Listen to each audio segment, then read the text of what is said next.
Oke, bismillah ya. Nah, ada kalimat begini.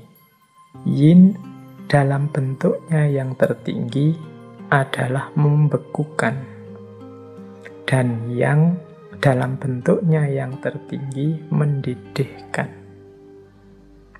Yang dingin berasal dari langit, sementara yang hangat berasal dari bumi. Hubungan dari kedua hal itu menciptakan harmoni. Dan dari sanalah lahir segala sesuatu.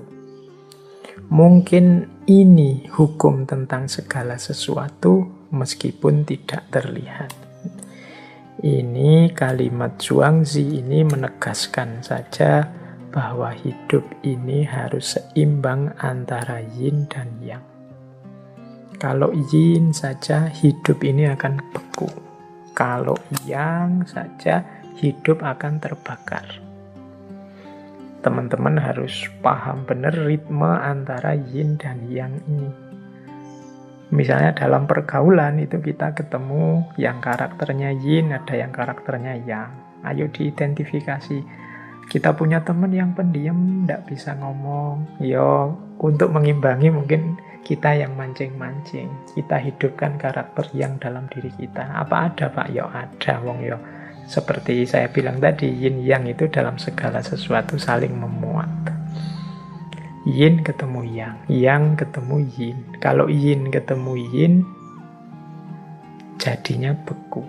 Kalau yang ketemu yang, jadinya mendidih. Kadang-kadang kita mengalami momen saling marah, saling gegeran. Marah ketemu marah itu yang ketemu yang, hasilnya mendidih. Atau saling diam, yang satu diam, yang satu diam. Yin ketemu yin, hasilnya beku.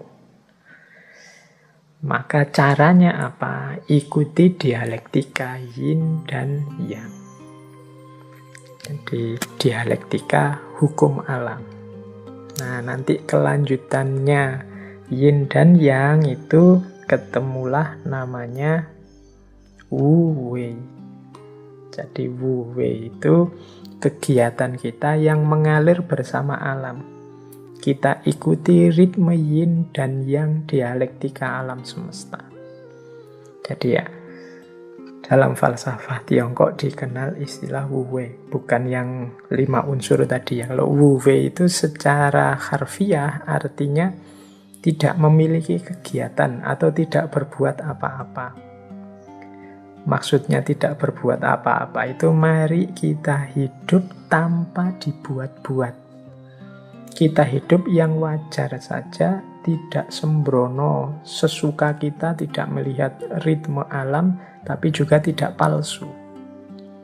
Seseorang silahkan mengalir saja dengan ritme kodrat alami kehidupan ini. Jadi kita jalani hidup secara alami, tanpa ketegangan, dengan sederhana, dengan bebas. Tidak melakukan sesuatu yang sia-sia, tidak ada gunanya.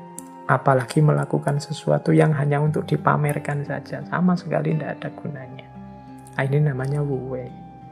Hari ini mungkin banyak di antara kita, coba kita muhasabah sebentar, berapa persen kegiatan kita sehari-hari yang itu memang efektif, sesuai, alami, dan berapa persen yang ini hanya dibuat-buat saja, atau ini tidak ada pentingnya sama sekali, atau ini hanya menghambur-hamburkan energi, tidak ada gunanya.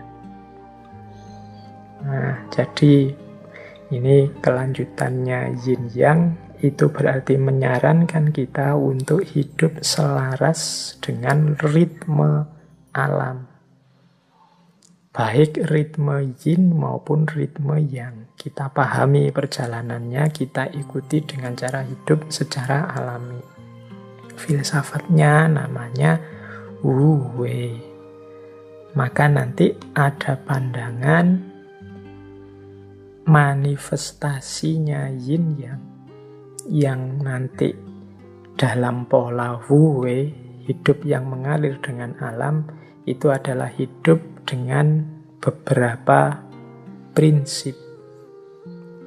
Jadi penerjemahannya yin yang dalam kehidupan kita sehari-hari itu ada beberapa prinsip hidup yang penting untuk kita ingat-ingat. Yang pertama adalah hidup secara seimbang atau balance.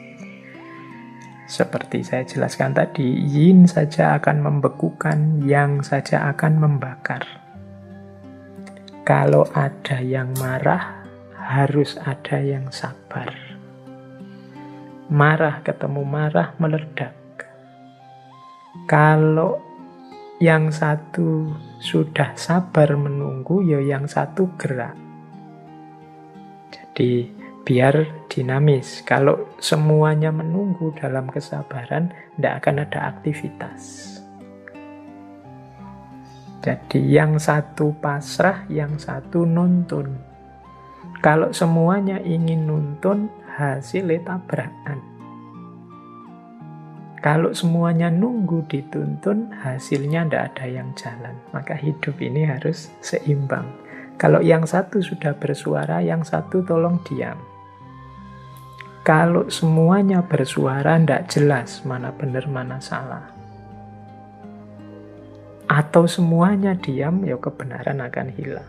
Jadi jangan sampai beku, juga jangan sampai terbakar, meledak. Hiduplah secara seimbang. Ini manifestasi yang pertama dari yin yang. Yang kedua, keadilan. Jadi yin yang ini memberi porsi hidup secara adil. Hidup secara alami itu kan adil. Adil terhadap diri kita sendiri, adil terhadap orang lain dengan haknya, kita dengan hak kita, alam juga dengan haknya. Ini hidup secara adil.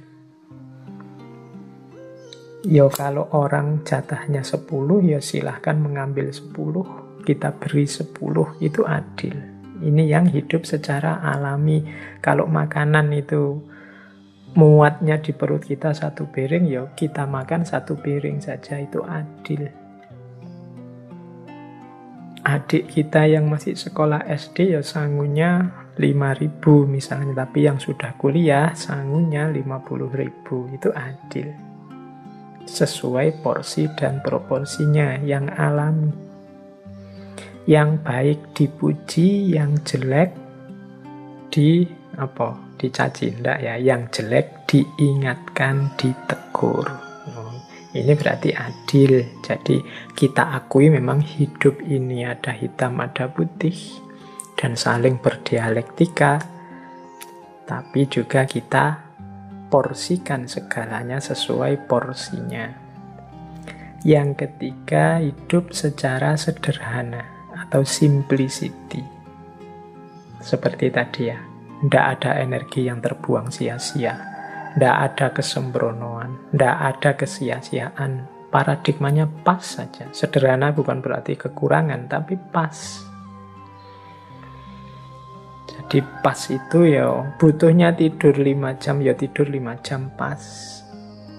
Butuhnya kerja sehari itu mungkin 6 jam, istirahatnya sekian jam dalam sehari, ya dipenuhi saja secara pas, tidak berlebihan, tidak kekurangan. Ini manifestasinya yin yang dalam hidup. Nah, yang keempat, keluasan. Jadi kesadaran kita terhadap pola hidup, ada yang yin, ada yang yang. Jadi ada yang, ada yin, itu membuat kita luas, tidak kaku.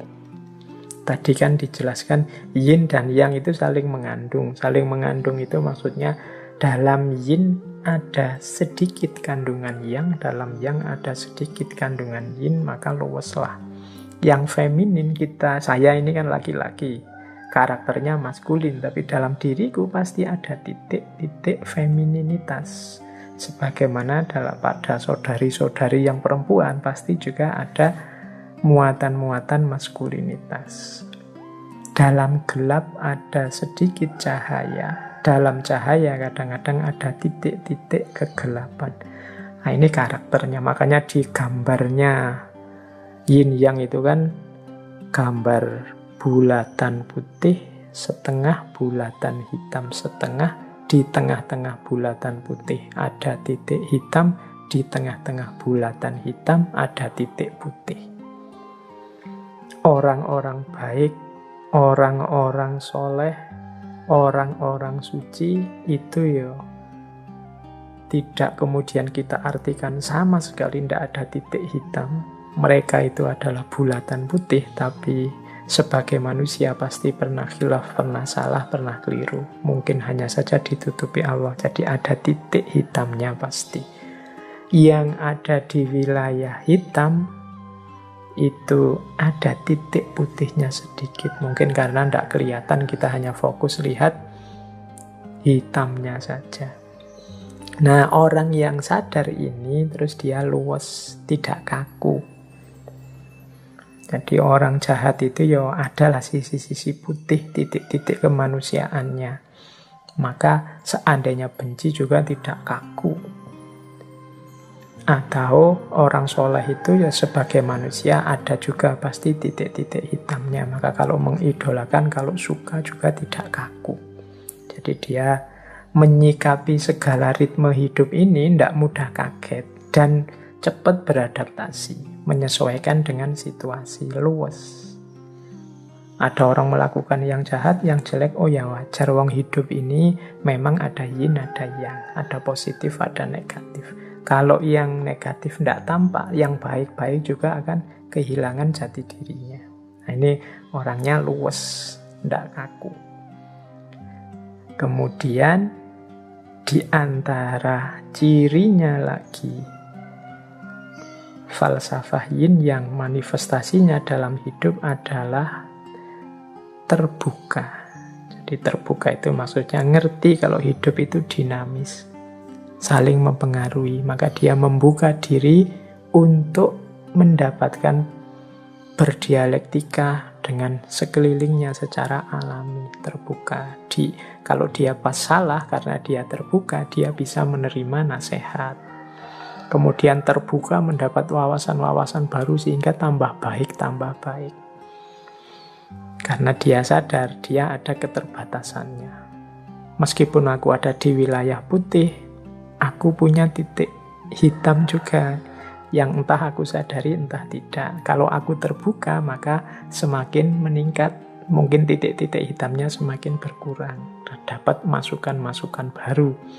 Kalau aku tertutup ya selesai, yang hitamnya tetap hitam, apalagi yang ada di wilayah hitam. Maka orang yang sadar hukum yin dan yang itu biasanya malah luwes dan terbuka.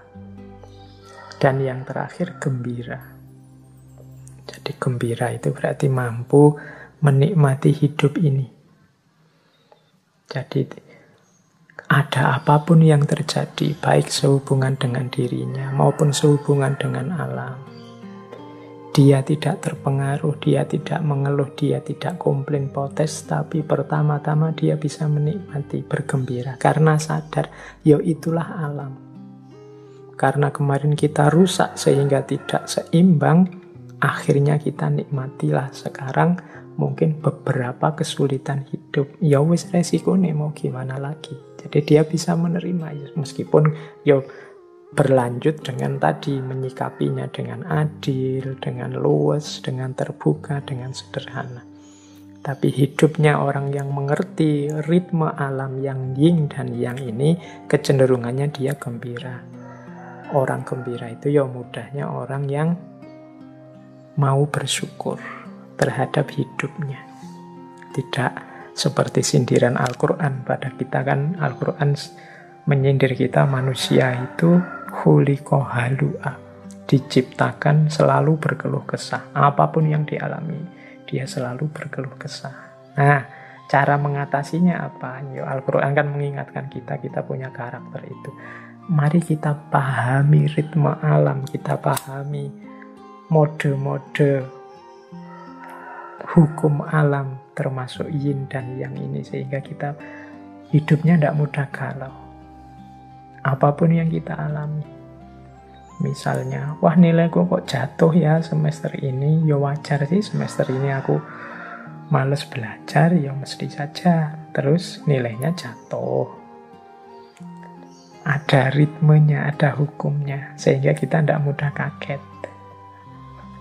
Oke, jadi ini berarti apa? Cara kita menerjemahkan yin yang dalam hidup itu antara lain dengan cara hidup yang seimbang, hidup secara adil, sederhana, luwes, terbuka, dan gembira. Baik, kita lanjutkan. Ini masih setengah jalan kita menjelaskan tentang yin yang. Nah, selanjutnya ini saya menemukan cerita rakyat atau folklore yang menjelaskan tentang yin dan yang. Ini saya tidak tahu validitas ceritanya seperti apa, tapi mungkin penting bagi kita untuk menggambarkan ini loh maksudnya. Cara kita menyikapi situasi yin dan situasi yang. Jadi saya bacakan ya ceritanya, mumpung ini ngajinya malam-malam. Siapa tahu setelah saya cerita teman-teman bisa tidur nyenyak. Oke, baik. Jadi ada cerita begini. Ada 2 orang sahabat. Namanya Yin dan Yang. Mereka ini intelektual, jadi dikenal sebagai orang yang pandai, berbudi luhur, berjiwa besar, penuh dengan kasih sayang. 2 orang ini tokoh atau sebut saja pendeta dari Taoisme. Nah, mereka ini berteman dekat, wong yo sahabat. Hanya saja 2 orang ini punya pemahaman yang berlawanan terhadap ajaran Taoisme. Ya karena dekat, saling bersahabat, ketika punya pendapat yang kontras, ya mereka terus jadi sering diskusi. Sering beradu pendapat, siapa yang pemahamannya paling benar. Dan ya karena sama-sama pinter, sama-sama punya argumen, diskusi ini tidak selesai-selesai.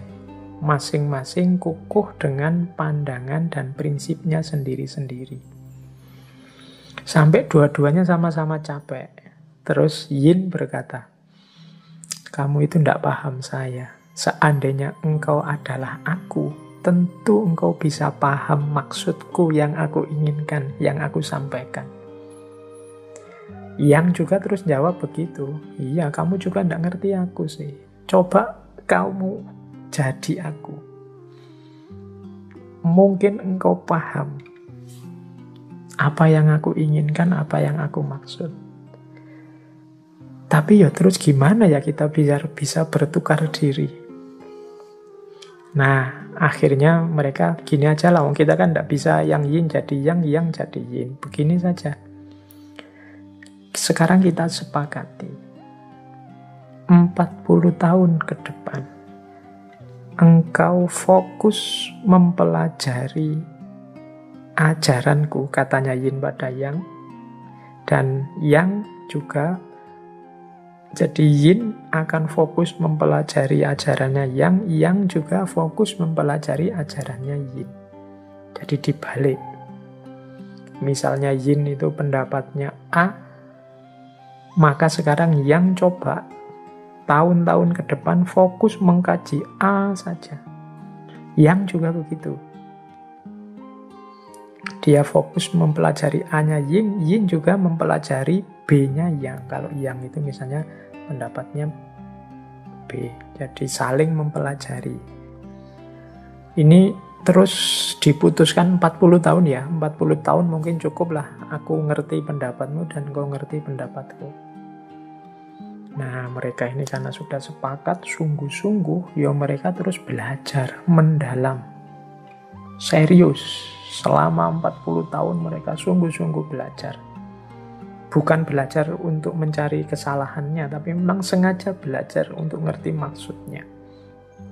Kadang-kadang kan kita kalau sedang ada urusan ingin berdebat atau menjatuhkan pandangan yang lain, kan fokus kita adalah mencari salahnya pendapat yang lawan kita. Tapi ini ndak pakai pola itu, yo belajar apa maksudnya pendapatnya lawannya, yin dan yang ini. Nah, setelah 40 tahun, ini sudah sama-sama tua ini. Mungkin sudah sama-sama sangat kangen. Semula bersahabat, sekarang terpisah 40 tahun untuk mengkaji ajarannya sahabatnya. Nah, begitu 40 tahun, mereka kemudian datang ke tempat yang sudah dijanjikan.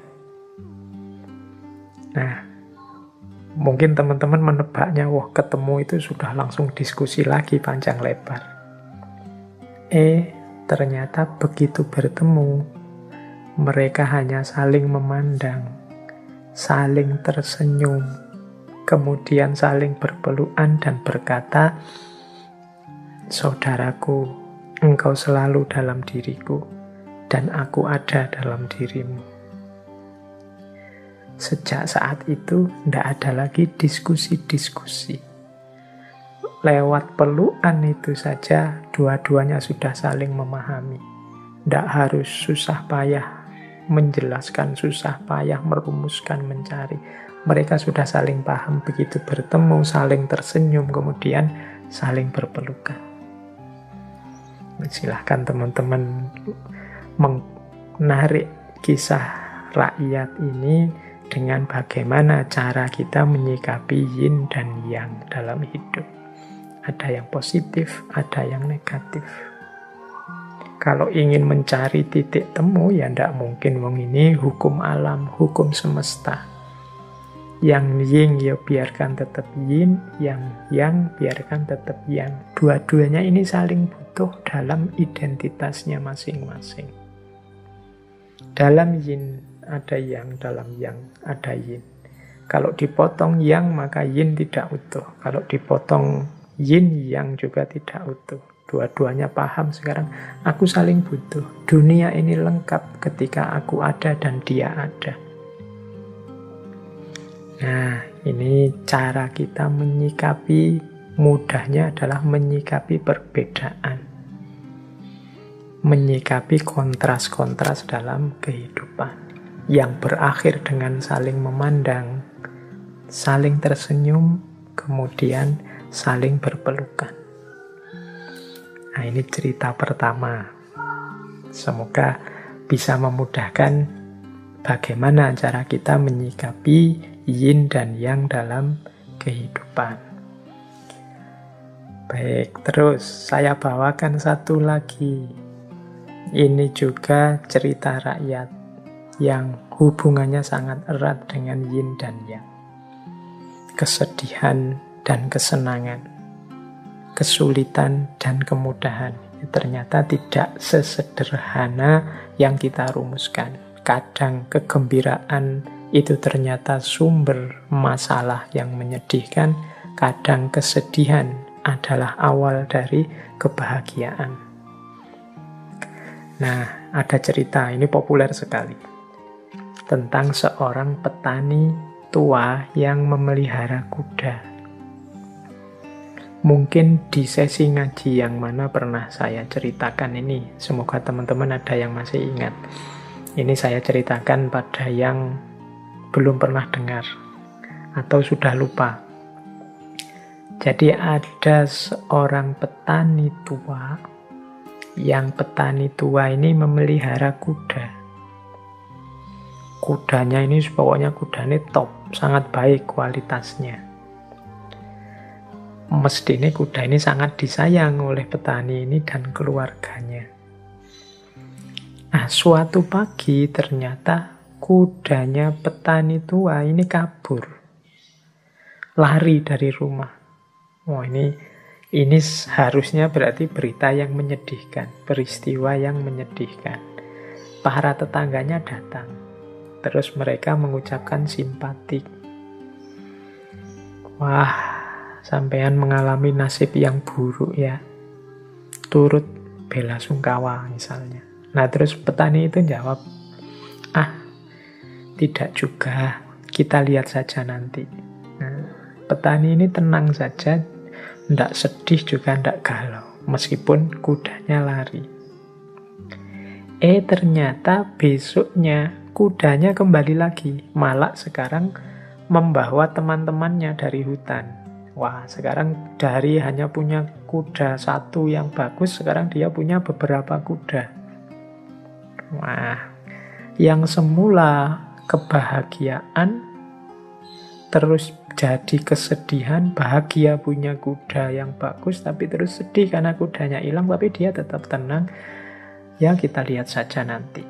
Wah, ketika kudanya kembali lagi, membawa teman-teman kudanya yang lain, kan dia ini untung besar akhirnya. Tetangga-tetangganya datang lagi, wah turut senang Pak.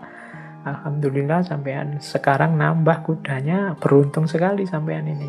Nah, petaninya jawab, ya kita lihat saja nanti. Jadi senang juga, tidak meledak-ledak, biasa saja. Ya hidup itu memang ada sedihnya, ada senangnya. Paginya anaknya ini ingin mencoba kuda-kuda yang baru datang tadi. Mungkin anaknya ini gembira, wah ini kudanya banyak, ini coba ingin beberapa, ingin dijinakkan. Waktu nyoba menjinakkan kuda, dia malah jatuh, kakinya terus patah. Wah, ini kan peristiwa yang menyedihkan. Tadinya sudah seneng, kudanya banyak, sekarang malah kakinya anaknya patah gara-gara kuda. Datang lagi tetangganya, wah ini musibah lagi Pak, sampean ini sial lagi nasibnya. Petani itu ya tetap tenang saja, ya kita lihat saja nanti. Jadi dia kaget, tidak terlalu sedih juga tidak, biasa-biasa saja. Nah, besoknya kemudian tiba-tiba datang pasukan kerajaan ke desa itu. Tujuannya apa? Mencari anak-anak muda untuk direkrut jadi pasukan untuk perang. Nah, anaknya petani tadi akhirnya tidak dibawa. Kenapa? Ya kakinya patah, tidak layak untuk diikutkan perang. Sehingga malah selamat dia. Wah, ini keuntungan kan? Wah, tetangganya datang lagi ke rumah. Wah, sampean itu kok hidupnya beruntung terus ya Pak? Kok enak terus? Ya petani itu terus bilang, ya kita lihat saja nanti. Dan seterusnya cerita. Ini sebenarnya ini menggambarkan hidup itu ya dinamis, dialektis. Kadang senang, kadang susah. Mbok ya kita tanggapi biasa saja. Kadang kesulitan membuahkan kemudahan, kebahagiaan, kesenangan. Kadang kesenangan melahirkan kesedihan justru, dan seterusnya. Kesenangan punya kuda bagus, ternyata melahirkan kesedihan. Kudanya lari. Sedih karena kudanya lari, ternyata melahirkan kesenangan karena kudanya balik, malah bawa teman-teman kudanya yang lain. Senang dapat kuda banyak, ternyata malah kakinya anaknya patah. Sedih karena kakinya anaknya patah, jadinya malah seneng karena tidak jadi diambil oleh pasukan untuk ikut perang. Ini dinamika hidup. Makanya petani tadi mengajari kita bagaimana kita mengikuti saja ritme hidup, ritme alam. Hidup secara alami saja, luwes saja, fleksibel saja. Hidup itu memang selalu berpasangan, senang, sedih akan selalu begitu. Dan tidak harus ditanggapi dengan berlebihan. Itulah polanya orang hidup, kadang senang, kadang sedih. Baik, semoga sampai di sini semakin bisa tergambar bagaimana cara kita menerjemahkan dua unsur dalam hidup ini, yaitu yin dan yang. Oke, saya akhiri sekian. Kurang lebihnya mohon maaf. Wallahul muwafiq, wallahu a'lam bishawab. Wassalamualaikum warahmatullahi wabarakatuh.